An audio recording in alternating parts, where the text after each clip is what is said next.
Hello. हाँ hello. कहाँ बाड़ू तुम? अरे तुहर कब ले इंतजार करता नहीं हम। कहले रहू के साथे चलल जी मेला घूमे।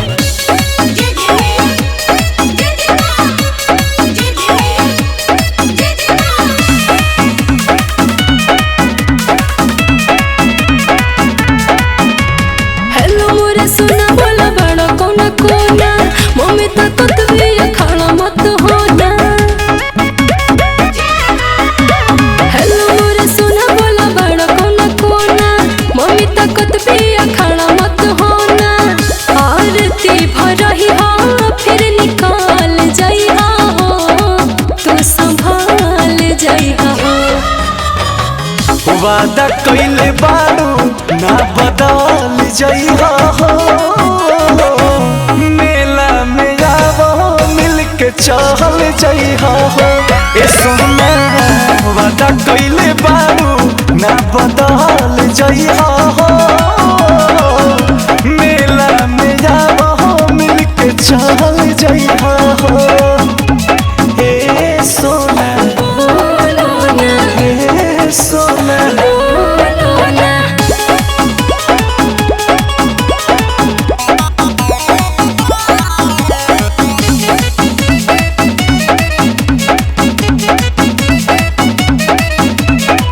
मिलल जुलल नइखे कवनो सुन बड़ बात हो।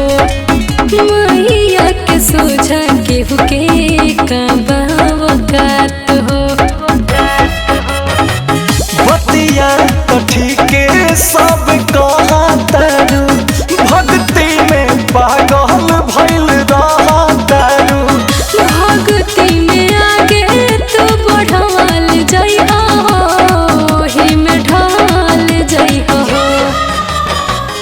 वादा कइले बाड़ू ना बदल जइहा हो।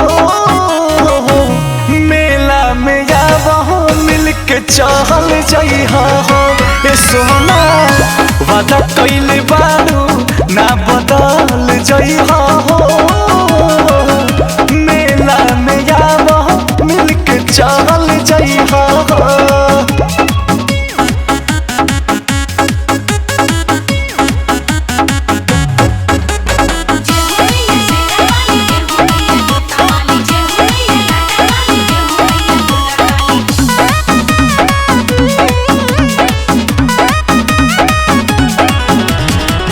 तोहरा लाले आइल बानी माटी के दियरिया। आरती उतरी हो तू पिन्ही के पियरिया। असरा पुरई है मोर जाना तानी। मैया से तोहर के मांगा तानी। जय माता दियो खील से कहवाल जइहा हो हर पाल गइहा हो। वादा कइले बाड़ू ना बदल जइहा हो। मेला में आवहो मिल के चल जइहा हो। ए सोना वादा कइले बाड़ू ना बदल जइहा हो।